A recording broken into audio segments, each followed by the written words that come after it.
Hello, everyone. I'm Gloria. I'm McKenna. And Rodney. In this series, we're going to explore how different types of students manage their mental health and wellness while balancing busy lives. Through interviews with a student athlete, a full-time employee who's also in school, and a fully online student, we dive into the unique challenges each person faces. And the ways they stay motivated, healthy, and connected. In this episode, we have interviewed Grace, our student athlete, and here is that interview now. Hello, we're here with Grace. Grace, thanks for joining us. Yeah, thanks for having me. If you don't mind, we'll start with a couple questions to get to know you and your background. So can you tell us about what sport you play and what your academic focus is? Yeah, absolutely. So I play soccer at Xavier University, and I'm majoring in business analytics and information systems. Okay, what drew you to soccer? I've been playing soccer since I was like 4 years old, I think. And at that time, it was just my parents signing me up and the fact that all my siblings played. But then I just really, really liked it and never stopped playing. Yeah, so many college students we know struggle with choosing a major. Mhm. Have you always been interested in business analytics in the business world, or did you discover it later? Oh no, I did not know what I was doing at first. I came in undecided, and then I finally declared a major, and it was computer science. And then I quickly learned that that was not for me, but I had been taking some business classes. So I was like, I want to switch to a business major, and I liked the analytical side of things. And I kind of had learned a little bit of coding and stuff from computer science. So I thought that translated nicely to business analytics. Yeah, what motivated you to pursue both athletics and academics at the same time? So we know that can be hard to balance. So how did you find that balance with both of Yeah, them? that can definitely be hard to balance. I think growing up playing soccer and in high school and everything, I had been kind of used to balancing like that school and soccer. And in like the circle I was in, it was just kind of the norm. So it's like the next step was you're gonna play soccer in college, hopefully get scholarships that help you pay with school. And honestly, there were a lot of resources there to help us.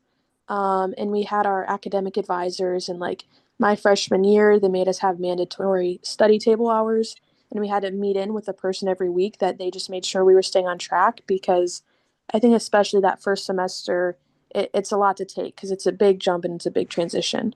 But the resources definitely help with that.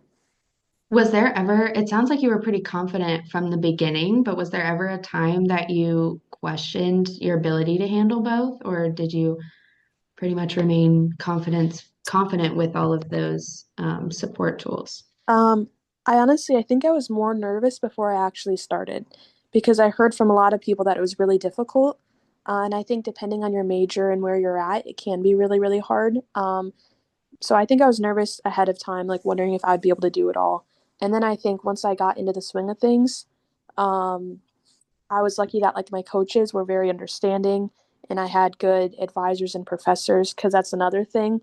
Sometimes professors are understanding and you could be going on trips and everything and they technically have to sign to let you, but they can still hold things against you. So there were a few times that I had professors that like tried to dock me for my in-class participation for classes that I was excused of for a game. And I'm kind of like, well, that's not entirely fair because how can I participate when I'm not there? And like I have an excuse absence to not be there. So I think the hard thing is you can do everything right, but if you don't have like the support around you and you don't have the understanding people around you, then it can still be hard. I think that's a great point. And I think another thing that I see student athletes struggle with is time management. Hmm. That's a big thing that could make or break the success while being a student athlete. Hmm. So, can you walk us through like a typical day or week with you while balancing school and athletics? Yeah, absolutely. So time management is huge. I think what helped me was literally like I just didn't have any time. Like it's almost just go, go, go, go, go. I had a different schedule in season and out of season. What one would you like? Or I can go over both if you want. Just go over a typical in-season schedule. Okay. So in season, you have like essentially kind of like 40-hour weeks and you travel every week as well. So a typical day, our training block was between 2 to 6. So that time is definitely, you have soccer during that time for sure. But what people don't realize is that there's also extra time. Like if you're injured or you just have like little nagging things, you have to have an extra time for recovery. So a lot of times, if practice starts at 2, you actually get there at like 12 because you get there early to the training room. So it's even more time than people think. But for me, I would likely schedule all my classes like in the morning because I wanted to be done by that 2 p.m. time, or actually, a few hours before 2. So I'd wake up, probably had 8 a.m. classes, probably had classes for however many hours in the morning. Um, then off to our facilities, either like training room or whatever, team meetings, all that type of stuff, train, practice, all of that. And then probably not get home after that until like 6 or 7. So at that point, I have been and gone like essentially the entire day. You get back, obviously, you need to shower and all that good stuff. You need to eat. So you make your dinner, you make dinner, you shower, and then it's, 8, 9 p.m. already, and you still have homework. So pretty much during season, you really don't have much time for yourself. And then on top of that, the travel for games and stuff can be a lot. So um, typically you're gone like the whole weekend on top of that. So even if you don't have class, you're gone with the team. Um, so a lot of times on away trips, you're doing homework, trying to catch up. Maybe you're taking makeup exams and all that as well. So I would say during season, there's really not much time for yourself. It's pretty much every day, all day, go, go, go. So, as we've heard already, balancing sports and academics can be really demanding, both physically and mentally. So, how do you take care of your mental health during these super busy periods? Yeah, that's a great question. I think the mental side of things is something that athletics are starting to focus on a little bit more. And unfortunately, it's because there have been a lot of accounts of student athletes struggling with their mental health and everything that I think people have kind of realized the toll that it can take. And I think that's due to a lot of different things. Student athletes put a lot of pressure on themselves, and you're balancing way more than honestly a person should. And despite even just the hours and the travel and the strain on your body, you also have your own goals and ambitions, and you're dealing with relationships with teammates and coaches. You don't want to let down your parents or friends, and you have just a lot of stress on yourself. So, um, I think what's really important for these people, like in this situation, to realize is essentially my team actually talked about this, but it's like you're a person before you're a player. And I think the most important thing is just realizing that like your value isn't just directly correlated to your success in your sport or your schooling. Because if you put everything there, then you're undoubtedly going to be let down and you're going to have hard days and you're going to have a training that you don't play well in and you're going to let that ruin your whole week. So I think it's definitely easier said than done, but it a lot of it comes from like the student athlete just being able to recognize that they're important for other reasons than just the fact that they're an athlete. And they need to take pride in the small things and the things that they can control. They can take pride in the fact that they worked hard, even if they didn't play well. They can take pride in the fact that they were a good teammate. They encourage someone else. They help someone else. So I think it's just you have to recognize those small wins and you have to just not put too much pressure on yourself. But like I said, it's definitely easier said than done in that competitive environment. How important would you say sleep and nutrition would be to your overall well-being? And do you see it positively impacting your mental state by Oh, prioritizing either of those? yeah, that's a really good question. Those are two other things that are common things people struggle with. I would say sleep is definitely very, very important, and something that I would say 95% of athletes don't get enough on. We actually had a speaker come in one time and talk to us about the importance of sleep. And it really is so true because it helps with recovery, it helps with your mental state, and with balancing these heavy loads. If you don't get enough sleep, your body is just going to slowly deteriorate. So, yes, sleeping is really big when you can do it. It's just hard because you stay up studying or whatever, and then you have either your early practice or your early class. But that's why naps are also helpful when you can take naps. And then for nutrition, I would say this is very, very, very important. And like I just mentioned, something that a lot of people struggle with. I think, especially in women's athletics, there are issues with body image and stuff of the sort. And sometimes coaches will even say things to you about your body and how you need to maybe appear more fit, or you need to lose weight, or you need to, fit whatever standard is in their eyes. And a lot of times it just comes from the visual side and not the performance side. So a lot of times they'll look at you and be like, oh, like you look like you need to lose weight. And it's like, okay, well, guess what? Like I can pass the fitness tests, like I'm healthy, whatever. And also, women's bodies just naturally need more fat to be healthy. You need to have higher fat percentages. And unfortunately, I had a lot of teammates and a lot of friends that they got down a little bit too low and they had other issues flare up and they missed out on playing because at a certain point, you just physically cannot play. Your body can't keep up with it and it's unsafe. So, nutrition is very important, and not just eating enough, but eating the right things to fuel yourself. And that just comes from honestly knowledge and preparation. We had a team dietitian, and she would come in and talk to us and give practical little tips about what we should be eating to fuel our bodies. And we would do little tests on how many calories a day we should be eating.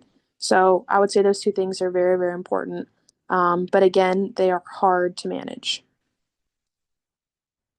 That is so true. I think not even just for athletes, but for everyone in general, sleep and nutrition is so important and does impact our physical health and our mental health. On a different note, have you struggled with burnout ever? Um, Yes and no. I would say that there are definitely times that I'm like, why do I do this to myself? Because it's a lot. And a lot of times it's even when I'm not at school. It's in the breaks, it's in when I'm home on Christmas break. And instead of enjoying things with my family or vacation, I'm worrying about the fitness test that I have to pass when I get back. Um, so instead of, doing whatever, I'm like finding the nearest treadmill, or I'm like finding the nearest gym, and I'm stressed about the future and I can't really just be in the present and enjoy whatever, or I can't enjoy like what we're eating or the games are playing because I'm worried about like what if I get hurt? What if I'm not in the top shape I need to be? So I think it's mainly in those moments when I'm away from it and it's still consuming my life that I'm like, wow, like this is a lot. But I would say at the same time, I could never imagine my life without it. And it has given me so much structure and so many friends, and gives me something to work for and to look towards. So I wouldn't have it any other way. When you find yourself in those times of stress and just always focusing on what's coming next when you get back to school with your fitness exams or anything of the sort, what are some signs that you look for that kind of tell your mind or your body that you're getting stressed and overwhelmed? And how do you handle those? Um, I mean, you can really feel when your body starts to fall apart and you start doing a little bit too much. And unfortunately, you can tell a lot of times because you start to get injured. So injuries, a lot of times they flare up, stuff like that happen, and it kind of forces you into a break. You pull your hamstring, you strain your groin, you roll your ankle, and a lot of times those are things because your body's fatigued and you can't really deal with what you're doing. So kind of puts you in a mandatory timeout sometimes. Um, and then other things, it's just like sometimes you can't sleep as well. Sometimes your appetite gets messed up. You have different natural things that your body goes through, and maybe they're not happening. And it's just important to be receptive of that. It's important to balance your social life as well if you realize that you haven't been spending time with your friends or your family, or you're letting other areas of your life kind of slide and fall through the cracks. That's also a sign. Do you find that you ever gravitate towards specific people that kind of help bring you back down to earth when you feel a little too stressed or overwhelmed? Um, I would say that most of my relationships are other student athletes, obviously, because those are the people I'm with around the most. And I would say we oftentimes try to look out for each other because it's easier to notice things in other people's lives. So sometimes you notice things about like your roommate or your teammate or your friend, and you're like, okay, like this is kind of a telltale sign that something's going on here. And it's a hard conversation to have, but with the people you're closest with, I think it's definitely important and essential. And you're doing your friend a disservice if you notice something, if you notice a little red flag pop up, and you don't talk to them about it. I think that's a great point. Having a support system is extremely important. How important is it for you to have a support system, and who do you lean on when you're feeling overwhelmed? It's very important. I think that's what gets you through the hard times. I would say I definitely lean on my friends, my roommates, because they're who I'm with every day and they're going through everything with me. And then I think my family as well. It's nice to know that you have people rooting for you, cheering for you, and that they honestly just want what's best for you. So I think in those hard moments, if you don't have people to lean on, it can get very lonely and very challenging. So I feel very lucky to have the friends I do and the family that I do. So it sounds like you have a good understanding of how important a strong support system is to you in your schedule and your routine. So what would you say? What kind of advice would you give to somebody who is hesitant about seeking support that they need? Oh, I would encourage them to do it. I would say a lot of times people learn the hard way, but they try to deal with it on their own. And this is something that you see a lot of times in freshmen. They're really struggling. They don't want to admit it. They think it makes them look weak, or they're embarrassed because it looks like maybe the upperclassmen have it all together. But what they don't realize is that no one has it together. No one has had it together from the beginning, especially. A lot of times, these people that you like see that appear they have it together, they went through something really challenging already. So maybe like they already learned their lesson, they learned what works for them, and now they got it down. So I think it's really important to get that in the beginning. And if you're struggling, just please reach out, find someone that can help you. It's okay to be vulnerable. It's okay to be weak. It's okay to struggle. It's a very hard environment. And it's honestly not a very healthy environment. So I just would encourage that individual to seek help and to seek it early. That is super, super, super good advice and some that I think everyone needs to hear because it's hard. It's hard to be vulnerable and it's hard to be like, hey, I'm not perfect and I'm not always strong. So I think seeking support is a really, really great way to do this. So overall, you've talked a lot about wellness, especially mental wellness. But what does wellness mean to you and how do you maintain a sense of wellness in your life while balancing all your commitments? That is a very good and very broad question. I think wellness for me, obviously encompasses just your mental well-being, your physical well-being, and I think it's important to remain well-rounded and have things going on for you besides your sport and besides school. So I think in this phase of life, it's kind of difficult to really manage all that. But I think it's really going to come into play as soon as I'm out of this stage of life, as soon as I'm entering the workforce. And I try to bring these things with me. I try to keep challenging myself mentally and physically. I try to keep growing and becoming stronger. I think I need to keep building relationships with other people, picking up new hobbies, new interests, filling my time just with people and with things that lift me up and fill my spirit.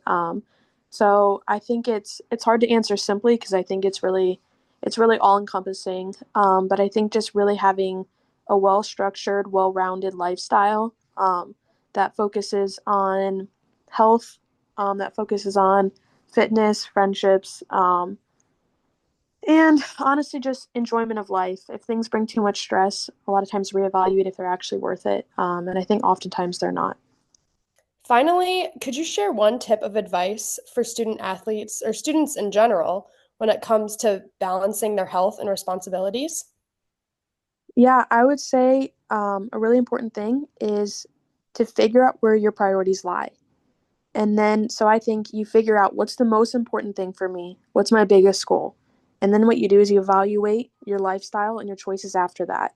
If you say you have this goal and then in your day to day life, nothing you're doing proves you have that goal, I think then you need to reevaluate. So I think if you're a student and you're like, I have a goal to maintain this GPA, I think you need to make sure that your habits and everything follow accordingly. And if you have certain things that are getting in the way, evaluate them and see if those things are worth losing your goal for. That is really, really great advice.